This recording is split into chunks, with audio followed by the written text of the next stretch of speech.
Right, picture 31 part 2. Got that first 10. You only get about 10 minutes on these videos, maximum that you can upload at one time, and it doesn't have to go quick, especially when you rabble on like me, sort of thing. Anyway, where was I? Right, yeah, the 4 mimes and the discos as they were called, right? Anyway, this Christmas, I'm reading again, this Christmas the 4 mimes and the discos were playing, and this is where Mr. Spock went, where he's never gone before, right? 1 minute he was walking along the table blasting beer mats, and then he did the ultimate sin, right? First of all, he was like, look, you can take 1 toy to the rads with you, right? Just 1 toy, just to keep, you know, to make you behave. So first you'd pick your jigsaws up, then you'd pick some of your colouring books, and they'd be like, no, you're not taking them because we'll end up carrying them and they're too big. So in the end, I mean, it was an easy choice for me anyway, because Mr. Spock was going to go, you know. If he'd been to planets and he'd been all over the world and everywhere and gone to different times and met with all sorts of monsters, Mr. Spock was going at rads. Anyway, Mr. Spock went to the rads. And he, like I said, he was playing on the table. You know how you do. You know, you get him, you walk him. You know, you walk your action man by the legs like this across the table. Why is it right as well? You got an action man, and you'd either hold him by his waist and make him walk like that, right? Or you'd walk him by his legs, you know, to make it more realistic. But as you walked him by his legs, you know, he'd eventually start bending backwards, and by the time you walked him, he'd be bent that way. So, or whether it's just me. I'm going to get a life after I've done this, I promise. Anyway, right, he was walking on the table and my mum was going to me, you'll be careful with that, you'll be careful, because he was kicking beer mats and blasting monsters off the table, and sausage rolls and various sandwiches and onions on a stick and stuff. And my dad was going, you pack it in now, because I can see an accident coming, And I'd be like, no, I'm not, he's playing. Anyway, right. This is where Mr. Spock went, where he's never been before. 1 minute he was walking along the table, blasting beer mats and old sausage rolls and bits of pork pie. And then he did the ultimate sin.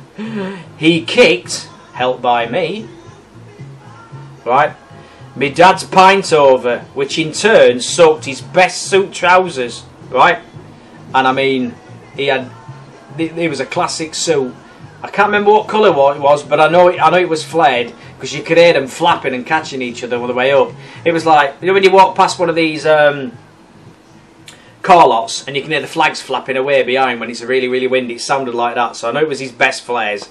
Right, and anyway, it kicked his pint over by accident, which in turn soaked his best suit trousers, right? And he wasn't pleased, to say the least. My dad would spend at least 3 hours just to iron his shirt, so you can imagine how annoyed he was. Right, to have his best bell bottoms ruined. So as he stood up to throw a discreet wobbly, I took the easy way out and started crying. That's about right, really. Yeah, because he was just, you know, I've just wet myself patch, full pint, and I thought the best thing to do was to start crying, as you do. It worked though, because I didn't get belted, or I didn't think I got belted. Well, I might have done when I got home, but I don't remember. I don't remember much. I think I got hit that hard. Just kidding. Anyway, I started crying. My dad went home to get changed, and I put Mr. Spock away before my dad pulled my head off, or even for that, pulled Mr. Spock's head off. Nevertheless, 2 pints, a billion, and a coke later, it was all forgotten. Right? Do you remember the billion? Do you remember it? Billion? I think they've been called a few other things. Right? Anyway, I'll tell you what it was. A billion was a snack containing 4 ritzy tight cheese biscuits, 2 pickled onions, and a cheese, excuse me, a cream cheese, like one of them triangular cream cheeses, and a wooden spoon, right? Do you remember it? And I mean, when I'm talking as well, I mean, I know I was small, because I was only about, I don't know, 6 or 7, no, less than that, 4, 5 or 6, right? I mean, Ritz biscuits were big. You know, and you got them silver skin onions. You know, I love them silver skin onions.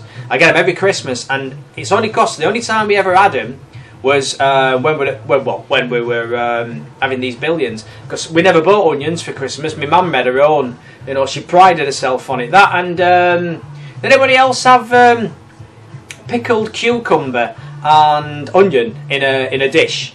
Anybody else have that?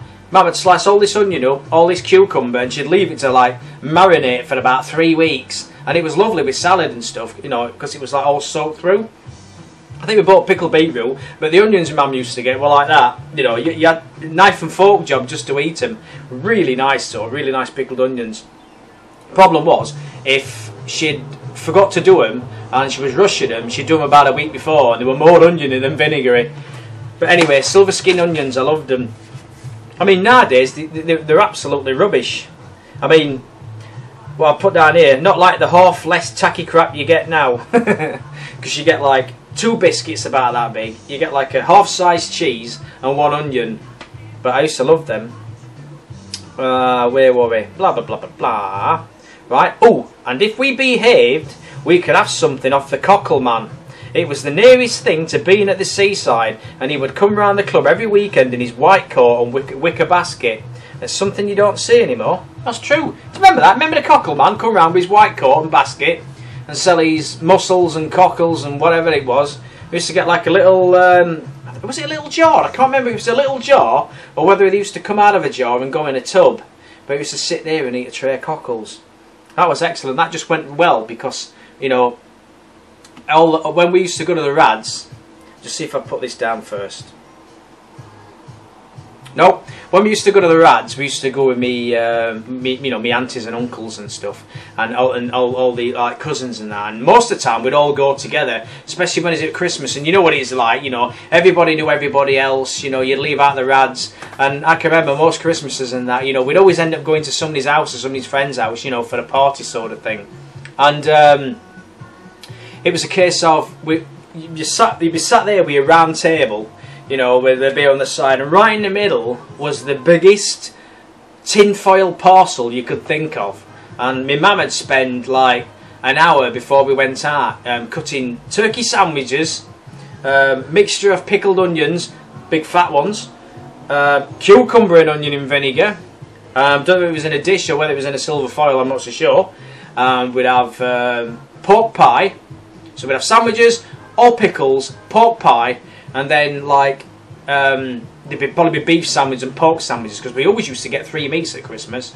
And then like my auntie and uncles and stuff like that, and all the friends, they'd have the same, and on their table they'd probably bring the same, or they'd bring maybe sweet or dessert or something like that. Because I remember, for some reason, I remember trifle, and I don't know whether that's because they had trifles going round or whether we took trifles in little bowls. I'm not so sure. It just dawned on me, that one. I'll have to ask my mum about that one. But I was just brilliant, and it was just like a ritual, especially the pork pie. You know, I think my mum used to get like 2 or 3 massive pork pies to last over Christmas, because you did then, because there was nothing else open, was there? I mean, not like now. You know, most of the shops, you know, you only get what, Christmas Day, if that, and they're open. I mean, back then they seemed to shut for like what, about 4 or 5 days, or it seemed like ages as a kid. Especially the worst thing is when you got money for Christmas. Not that I ever did much.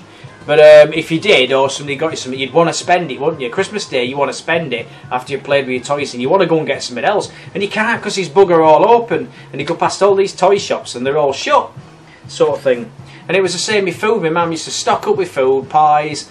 She used to make her own trifle, bless her. And we used to have, like, bottles of pop as well. I don't know if the pop man used to come round or whatever, but I know we'd have, like, ice cream soda would be one of them. I'm not even sure if Coca-Cola, it weren't Coca-Cola anyway, it was some sort of equivalent to, I suppose, Happy Shopper Cola. Pink lemonade and probably orange as well. And we're only allowed so much per day, because that's got to last you all over Christmas type of thing. Oh, happy days. Anyway, I've got some more to read you about the rads. I'm waffling on. As I keep reading about it, more memories keep flashing back. But that's 9 minutes again, so that's video 2. So, sorry, part 2. So I'll see you again in part 3.